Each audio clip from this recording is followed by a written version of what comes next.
Hello friends, in a recent post I had raised some questions which I came across when I was reading a research paper by Markarand Paranjape.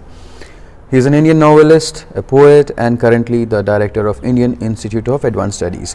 The questions were that is the West powerful because of a superior culture, or the culture of the West more popular because of its political power? Are we attracted to the power of West, or are we attracted to the culture of West?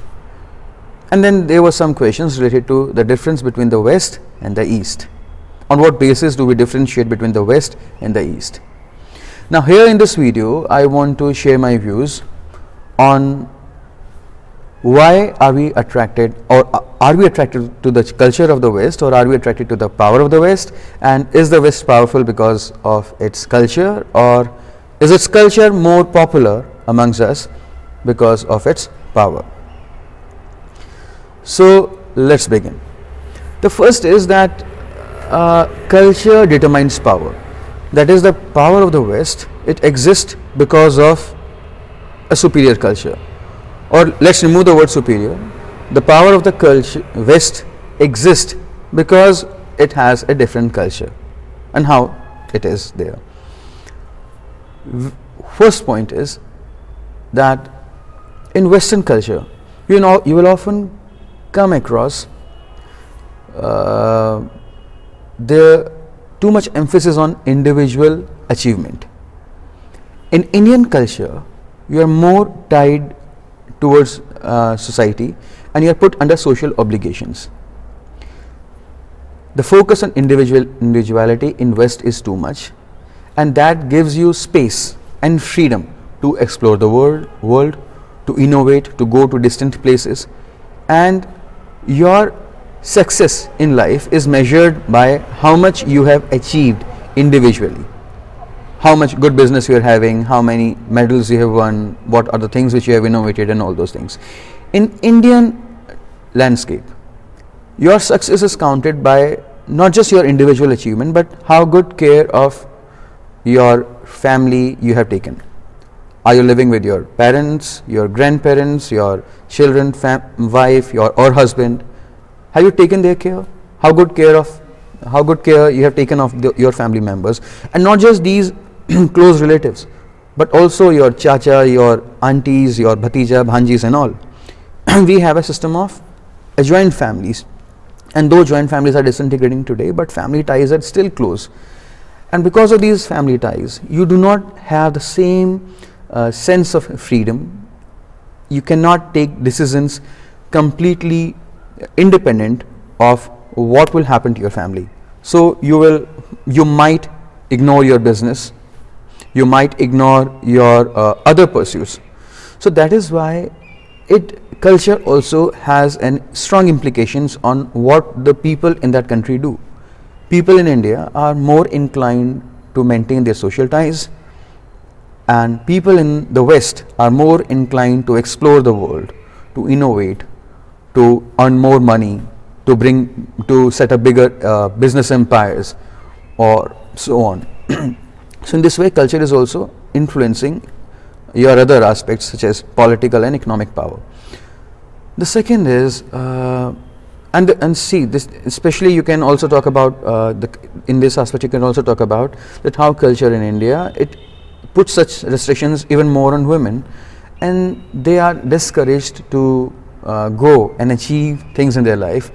And when you keep half of your population subjugated, or you do not give them the same level of freedom to innovate, to do business, or to contribute to the growth of the country, then you are definitely holding back yourself. The progress of the country you are holding back. Now, second aspect to it, freedom are the restrictions which have been imposed by the religious view of life. India still is more religious and more traditional country, and the hold of these traditions and religious in Eastern countries, it reduces their scope for innovation, for experimentations, because religion does not just tell you how to achieve God or reach God, it also has a view of your physical reality, your social reality. And the West, since it came out from the clutches of the religion much earlier than the East, so they could go for a more advanced scientific way of life earlier than their Eastern counterparts. The third view is mentioned by a social scientist, Max Weber. Now, what Max Weber said was that the success of capitalism in West was because of the Protestant ethics. That is, the Protestant religion. It promulgated certain view of life which helped them run their business and set up their business empires. For example, the Protestant ethics would talk about this world, success in this world. It would focus on achievements in this world. It would tell its followers not to waste their times in ceremonies and religious ceremonies or other such spiritual pursuits. It would tell its followers that if you really want that in the name of spirituality, you should rather focus on this world, this physical world, and go for achievements, and whatever money you have, invest it on business. Do not waste your time, your money in religious activities or other ceremonies, other extravagances. Just focus on achieving in this world. So again, this helped those countries to set up capitalism around the world and expand their power and clout. And what he commented on the Eastern religions, he said that the Eastern religions like Hinduism or Buddhism, they focus more on the other world. They do not focus, they have an ascetic way of life. They would talk about, they would not talk of material success. They would rather say, okay, think about what's going to happen to your next life, or what will happen in heaven, whether you will reach heaven or not. That is, the focus is removed from success in this world to gain something extraordinary in the other world, that is in the afterlife, after death. So this religious view is also a determining factor in increasing your power, if we see from the lens of Weber. Now fourth is that how culture plays a role, and this is the most important which I wanted to discuss today, was that in West you will often come across such novels and dramas and cinema which have a Eurocentric thought and which set a background for their imperialism. For example, around 400 years ago, there was a very famous play of Shakespeare. It was titled as Tempest. Now, what happens in Tempest is the story in the plot. A prince or a prince is expelled by his brother, and the brother even tries to kill him and his very small baby daughter. But then they move in a boat and they go to a maroon island where there is no civilization. And this young prince, he's very philosophical and he gains magical powers, and then he civilizes those who were found on the island. He founds a strange creature, Caliban, and named as Caliban, and he teaches language to him. So he civilizes him. Then he finds a magical spirit, a supernatural spirit, Ariel her name was, and then he teaches her also. Not just teaches, but he rather controls her, dominates her. The spirit cannot work on its own will, but it is under the control of this prince. When he grows, his name is Prospero.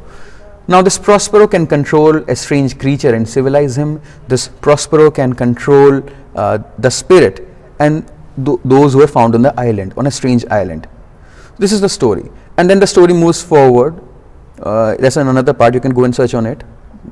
The story goes forward that the prince is the daughter of Prospero, she finds the son of a king, and the ship is wrecked in the ocean, caught in the storm, and then there is a love story that they meet, and then the old brother who had expelled him, he comes and he says sorry and all that thing. That's another part of it, but the focus here is that how a person is shown as civilizing people on an island. Now this mission of civilizing someone, which justifies your spirit of missionary zeal, which says that okay, you can go on to distant places and that you civilize people over there. It gives a kind of mindset as if you have a superior culture, as if the others who do not speak your language are strange and weird and they needs to be tamed. So this sets a background. It shows as if you are a classroom monitor or a guard of a prison, and you have to monitor the world around you. You have to civilize the world. If you can remember, there was a word called white man burden. So this white man burden, which said that the white people, they have the burden to civilize the other races. This myth was promulgated by such cultural aspects. Now compare this to the culture of Eastern countries, and especially countries like India. In India we have this word called Vasudhaiva Kutumbakam, which says that the world is a family. In this world we are a family and we are just part of it. It's not that we are some big brother who has to dominate others or who has a responsibility to teach or civilize others.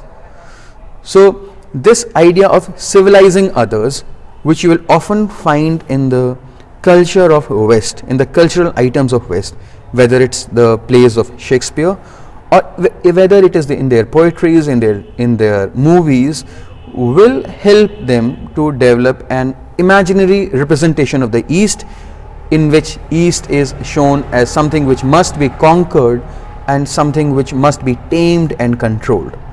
Even today you hear about such words that US, it wants to expand its influence, it enters into war in the name of spreading democracy, in the name of spreading democratic rights, or on any other such pretext. They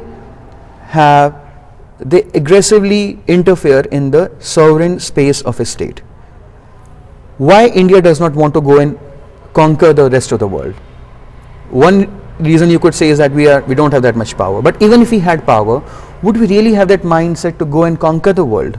Would we have that mindset, okay, we should send our armies to different continents and conquer them, teach them about our Hindu way of life or about other spiritual things which we have gained? We do not have that mindset because that mindset is not reflected in our culture, in our cultural plays, in our movies and all. So this is how culture, it does gives a certain set, it creates a certain set of mindset, and that mindset is important. That mindset plays a role in conquering the world. So that is why culture does determine a power.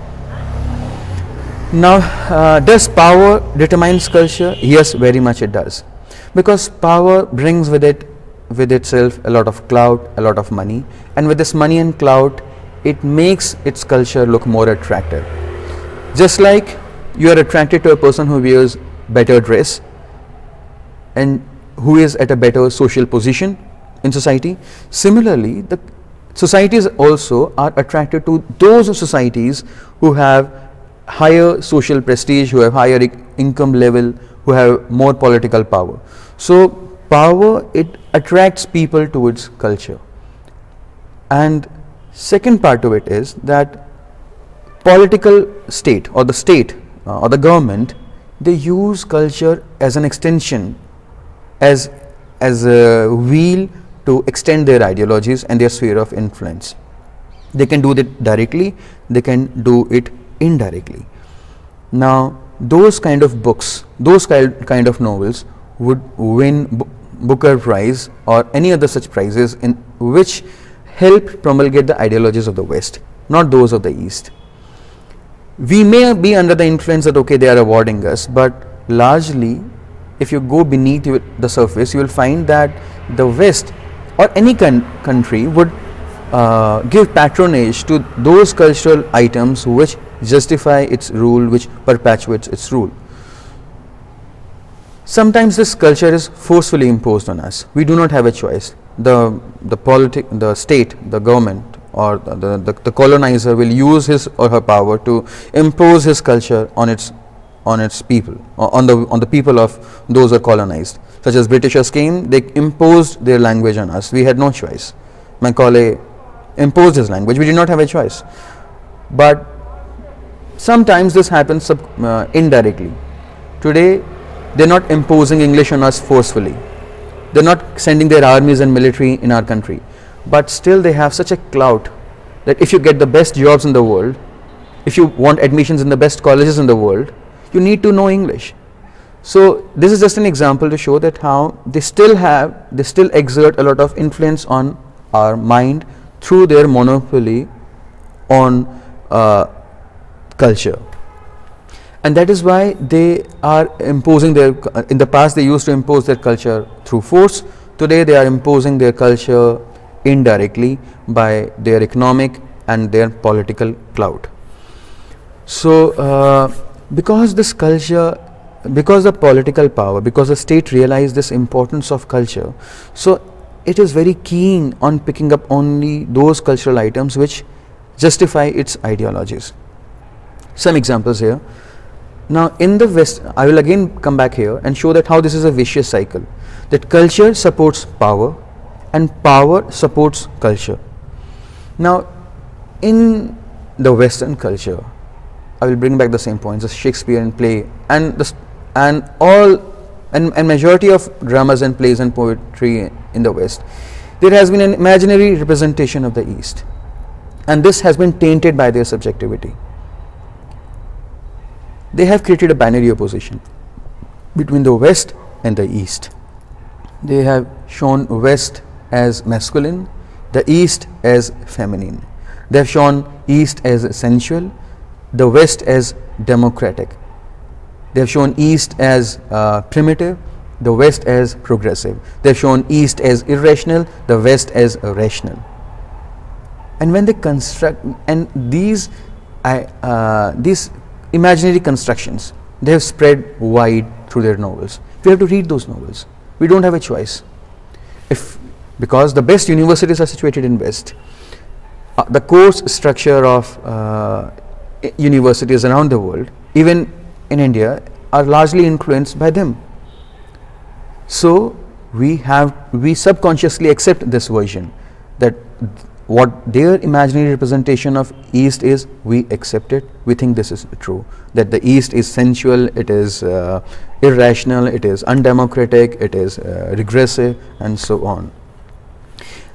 In the beginning, I gave you an example of Max Weber. Now, Max Weber is a Western person. He was born in Germany. So his ideas, I'm telling you in this video, because we have studied him. Why we have studied him? Again, because the West has that clout on our books, on our course syllabus, and so on. So friends, the thing is that we are attracted to the culture. When we are attracted to culture, when we say that we like this movie, we like this course, we like this ideology, and we are liking it by our own freedom, we may think that we are free in liking it. But in reality, if you think, the range of choices which is available to us is itself limited, and in some way only those are highlighted in that which suit the agenda of those who are already in power. So our choice of culture is never independent. It is very much influenced by who is in power. And since it is the West who is in power, so even if we think that we are attracted to the culture, in reality we are attracted to the power. In reality we are attracted to the power of that West in determining what aspect of which cultural item should look attractive and which should not. And then, are we attracted to power independent of culture? That is also true, because when we associate ourselves to those who are in power, we create an illusion in us. We psychologically start identifying ourselves with those in power. The extreme form of this is something called as Stockholm syndrome, which you should Google and see what it is. So we get a psychic satisfaction that if we are not the one who are ruling, then at least we are someone like them. So we will start speaking their languages, we will start wearing their dresses, we will start behaving like them, we will start adopting their manners, because that will give us a psychological satisfaction that okay, we are also like them. So even in our country, you will see that those states and societies which are most advanced, economically superior, they are attracting others towards their culture.